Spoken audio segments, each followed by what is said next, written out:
I don't even know if I'm gonna post this. That's how bad this story is. I've listened to 1,000 stories about everything. I don't think I've quite heard something like this. You actually feel a pain in your body after you watch this video.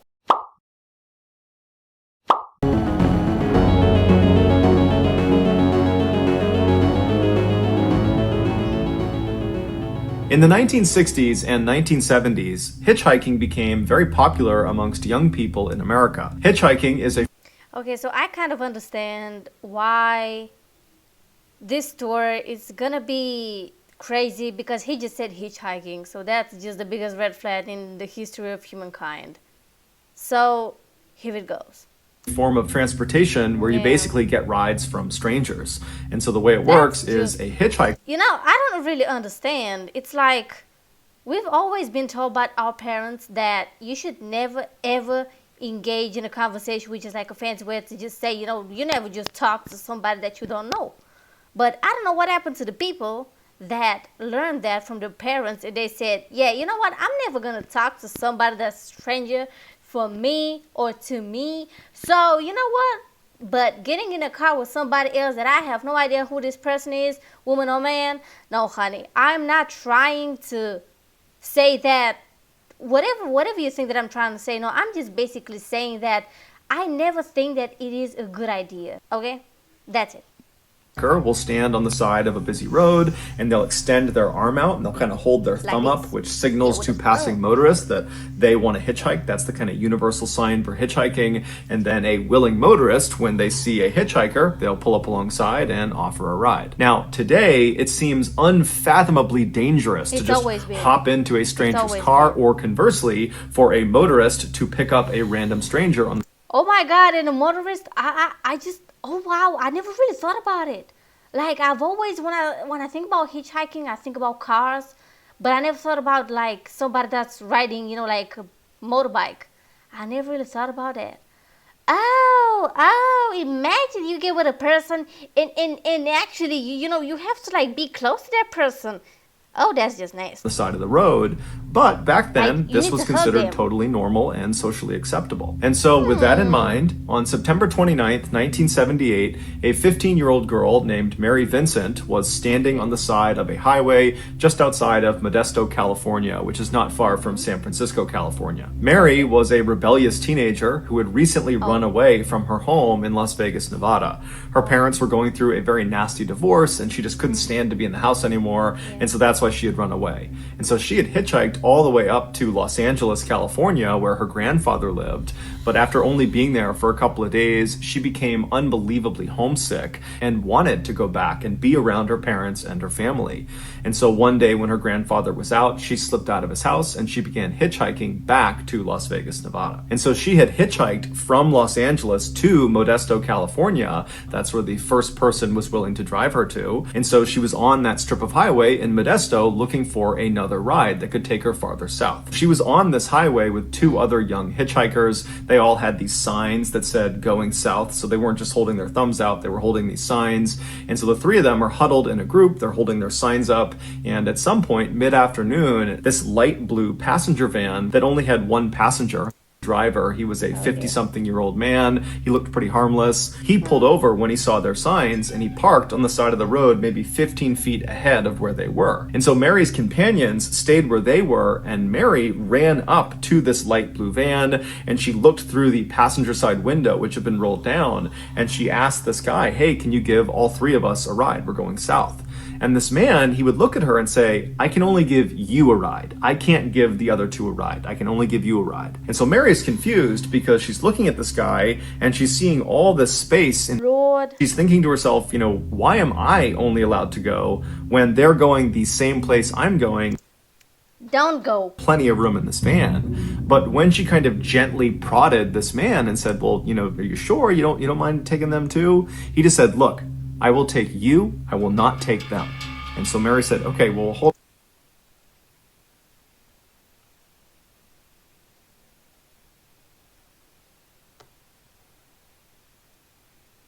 on, let me go back and get my bag." And so he stays parked. She leaves the van and she runs back to the other two people she was with. And, she explains the situation. And they tell her, Mary, this is not good. There's clearly... Okay. This guy had a whole lot of space. You can fit a bed in that. No. Like, to get into a car and you see so much space behind you, you're like, you can kill somebody in here. Like, that's the first thing that comes into your mind. Like, you can kill somebody in here. Okay. Something off with this guy. But Mary, even though she too shared this kind of reservation about this guy, she was so desperate to get home. She was so homesick that she couldn't face the idea of having to wait around for another ride, which might not come until the next day or the day after, because not every motorist is willing to pick up hitchhikers. And she just did not want to wait any longer. And so she told her companions that, guys, I'm going to take the ride. And so she says goodbye to her two friends, she grabs her bag, and she runs back up to the van, and she hops in the passenger seat. As soon as she sat down and closed the door, this man pulled back out onto the road and started driving, and then he turned and looked at Mary and introduced himself. His name was Lawrence Singleton, and he was 50 years old. And then Mary, she introduced herself, and then they have some small talk, and very quickly, Mary feels at ease around Lawrence. He kind of reminded her of her grandfather. He was very nice, very polite. And so when she started to feel tired, pretty early on in their trip, she said, "Hey, Lawrence, do you mind if I doze off while you drive?" And Lawrence would say, "No problem, go ahead, go to sleep." And so Mary turned away from Lawrence and kind of curled up on the seat, and pretty quickly she was asleep. A little while later, when she woke up, she looked out the window and immediately could tell they were going the wrong way. So she turns to Lawrence and says, "We're going the wrong way." And Lawrence would say, "Oh, you know what? I made a mistake. I'll get us turned around. Sorry about that. I had no idea." But Mary's thinking to herself, we're really far in the wrong direction. And there's no way he accidentally did this. But she kind of bit her tongue because Lawrence would actually turn around. This thing has me on the edge of my seat, and I don't know what to say anymore. All right, so I just got interrupted, and imagine that I'm watching this scary thing, and Amazon comes up, and I'm like, I don't even know if I should open the door to this person. You get really paranoid when you like watch these things. Wow. And start going in the right direction. And so they're traveling in the proper direction for a little while, and Mary's totally on edge, but she's careful not to give that off to Lawrence because she doesn't really know this guy, and even though he did make her feel comfortable, she just doesn't really know what his intentions are. And so she's just kind of looking around pretty apprehensively, and then they pull into this stretch of highway that kind of ran through this fairly forested area where very few cars were on this stretch of road, and Lawrence suddenly tells Mary that he wants to pull over because he has to go to the bathroom. He wants to relieve himself. And so Mary kind of apprehensively says, "Yeah, okay, that's fine." And so as Lawrence is beginning to pull off of the highway, Mary happens to look down at her feet, and she notices one of her shoes is untied. And instinctually, Mary just thought to herself, I better make sure that shoe gets tied because I might need to run away from this guy. But she didn't want to reach down and start tying her shoe. It was kind of awkward because the space was small, and she was worried it would be kind of suspicious if she did it. And so she thought, okay, as soon as we pull off, I'll get out of the car and I'll tie my shoe. And so Lawrence, he pulls over, but he doesn't just pull over onto the shoulder of this road. Instead, he pulls into this access road that kind of trails into the forest. This man went into the forest on like a path that nobody sees, and it's my God. Jumping out of a van in the middle of a highway sounds way better than this right now. Because at first I was like, oh, maybe if she jumps, she's gonna hurt herself.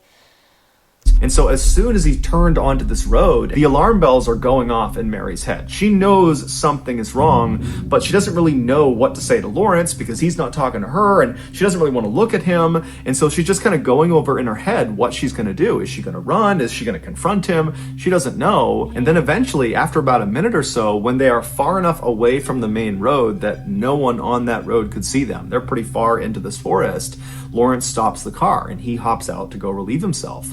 And immediately, Mary, she hops out of the car too, and she bends down to tie her shoe. Before she could finish tying her shoe, suddenly something smacked her hard in the back of the head, and it knocked her unconscious. It was Lawrence. He had hid a hammer next to his seat, and when he had gotten out, he did not go relieve himself. Instead, he walked around the vehicle and smashed her in the head. When Mary came to, she realized she was laying down in the back of the van, and as she was looking out the windows, she could see that they were still parked out in the middle of the forest. And then when she tried to move, she realized her hands, her feet, everything had been tied down to the van. She couldn't move.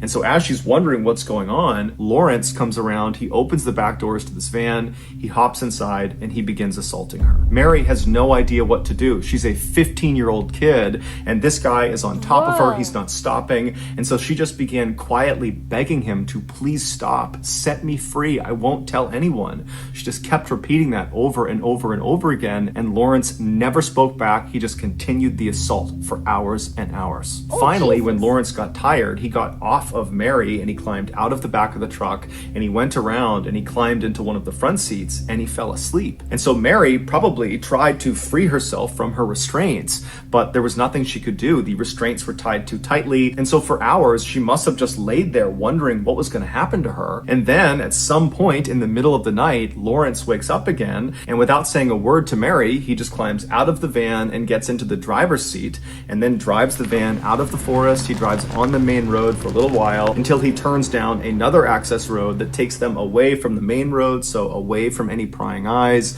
and he comes to a stop somewhere out in this forest in the middle of this big canyon. Lawrence parks the van, he climbs out and walks around to the back. He opens up the back doors where Mary is laying there whimpering and crying and begging to be set free. He climbs inside and her torture continues for hours and hours until the sun finally came up, at which point Lawrence stopped. He climbed out of the back of the van and he's standing out there and he turns around, so he's facing Mary, and he reaches in and he undoes her restraints. So he frees her, he pulls her out of the van and stands her up on the ground. And so she's crying, she's beaten, she's bloodied, she doesn't know what's going on. And she just gently says to him, "Please set me free." And he says, "Oh, you want to be set free? I'll set you free." You want to be set free? I'll set you free. Honey, that must have been said with so much hatred, not about MrBallen, but like by that man. Oh my God. Walks around this totally destroyed 15-year-old girl, and he reaches into the back of his van where there's this toolbox and he pulls out a hatchet. And so he walks back and he's standing in front of Mary, and Mary would have had a fraction of a second to see what was in his hand before, in one fluid motion, he reaches and grabs her left arm with his left hand. He grabs her on the wrist, then he raises his hatchet up and he brings it down on her left forearm, severing her arm off right below the elbow. And so Mary falls backwards to the ground and she looks down at where her left arm just was. She's in shock. And before she can do anything, Lawrence just walks over and with his left hand again, he reaches over and grabs her right wrist. And now Mary knows what he's about to do. He's still holding this hatchet. And so she's screaming and she's kicking him as hard as she can to try to get him off of her, but his grip is too strong. And then he begins to chop at her right forearm over and over again. It would take 4 hard blows to finally sever her right arm. Bruh. Okay, how do we even know this story? Like, did she live to say this? Did he admit to this?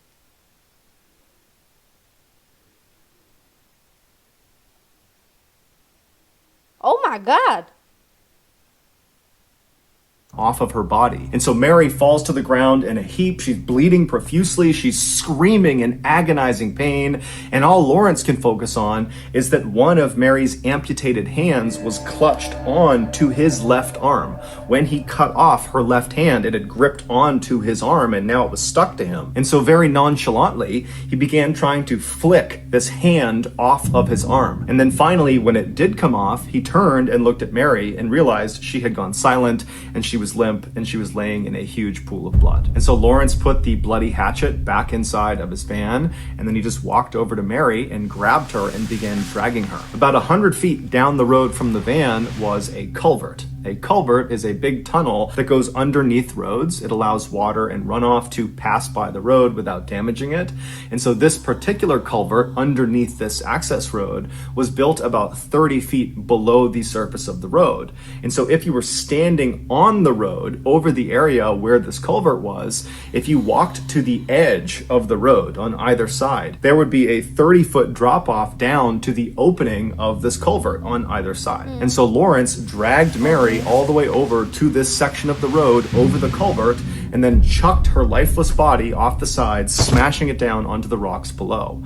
And then Lawrence walked around very carefully all the way down to her body and stuffed her inside of the actual culvert. And then as he was walking away, he said to her, "Now you're free." After Lawrence left,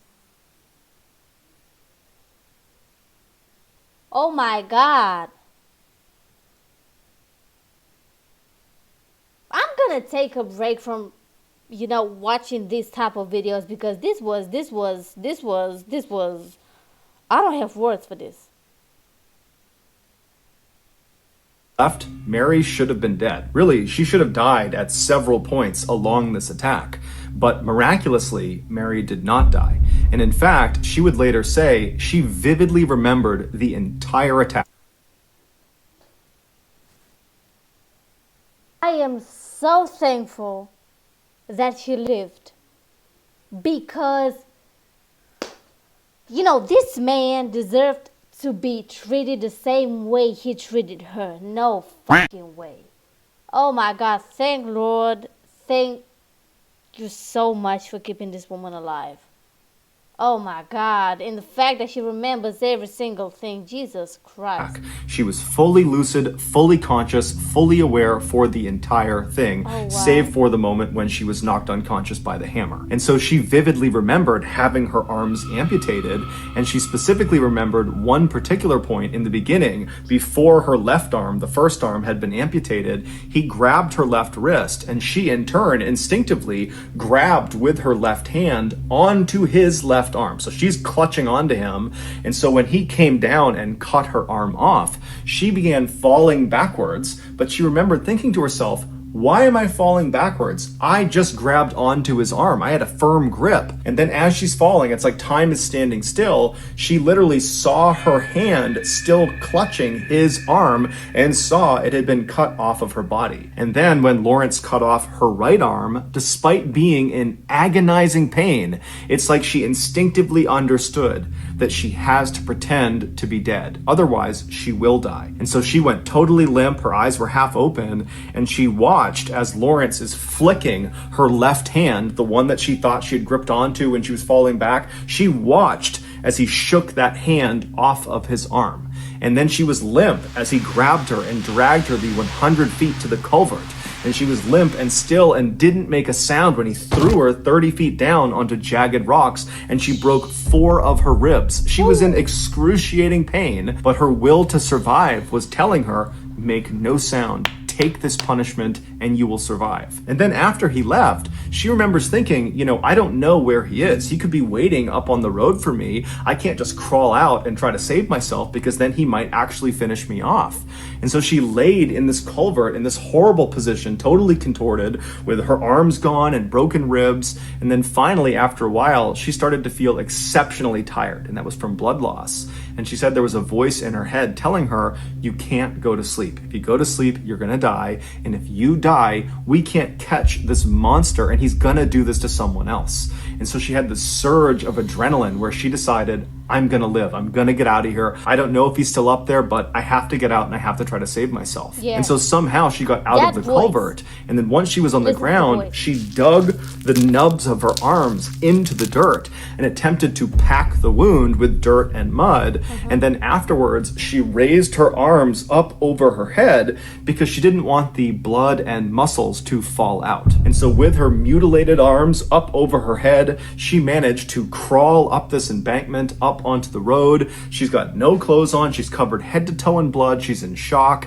and she starts running down the highway, and a car would actually come by fairly quickly, but they were so startled at what they were seeing, they didn't stop and they drove on. And so Mary would ultimately run 3 miles on this highway before finally flagging down a passing motorist. It happened to be a young couple, and after they got over the initial shock of what Mary actually looked like, they put her inside of their car and they sped to the hospital. Mary would stay in the hospital for a month, and during that time, she would give police all this information about her attacker, about Lawrence Singleton, and using her very detailed description of him, the police were able to come up with a very good composite sketch. And Lawrence Singleton's neighbor happened to see that sketch, and they turned him in. Lawrence was ultimately sentenced to 14 years in prison for what he did to Mary. It was the maximum sentence that the judge could give. The judge wanted to do more, but legally they couldn't. And so Mary, she testified at court. And so after it all ended and he was sentenced, Mary was leaving the courthouse. And as she passed by Lawrence, it was the one time she had to be physically close to him, he turned and kind of leaned into her and said, "I will finish the job if it takes me the rest of my life." 8 years later, Lawrence was paroled for good behavior. And so, of course, See, I don't believe in this. The man chopped her arms. If he would have entered the property and you gave him so many years, fine. Then yeah, he can go on parole. But the man chopped the woman's arms. He actually assaulted her. I don't even know how to talk anymore. He assaulted her. And look, it's not like he stole a puppy. He chopped a woman's arms. Do you know what that is? So just because he had a good behavior doesn't make it okay to let the man. Of course, this terrified Mary, who by now had become a wife and she had 2 sons, and so she's worried that now that this guy is free, he's going to come and finish the job. But Lawrence would not go after Mary. Instead, 10 years after he got out on parole, he would attack another woman, a 31-year-old mother of 3 named Roxanne Hayes, and unfortunately, he would kill her. At Roxanne's murder trial, Mary would actually testify against Lawrence, and her testimony is what they used to secure a death sentence for Lawrence. But before he could be executed, Lawrence died of cancer in jail in 2001. When Mary heard that Lawrence had died, she felt very cheated. However, her sons were very relieved to find out that her attacker had died, and so she took some solace in that. Outrage over Lawrence's early release, considering what he did to Mary, and the fact that that early release led to another person being killed, led to the creation of the Lawrence Singleton Bill, which gives judges the ability to give 25-year to life sentences in cases that involve torture. Meaning, under this bill, Lawrence would never have gotten out of prison after what he did to Mary. So that's going to do it, guys. I'm glad that she got her closure because he died. I do think that she had a good life after what happened to her. She actually, went on, got married, had kids. She had a full and happy life. Obviously, with the terror that, someday he was going to get out. But she got to live, which is really important. The best plot twist was that she lived. And it's heartbreaking that another person had to die so this man could receive the treatment that he deserved. Basically, he didn't even get to actually go through the death penalty. He didn't die that way. He died of cancer, but still, he should have gotten that before because the justice system could have avoided that woman's death.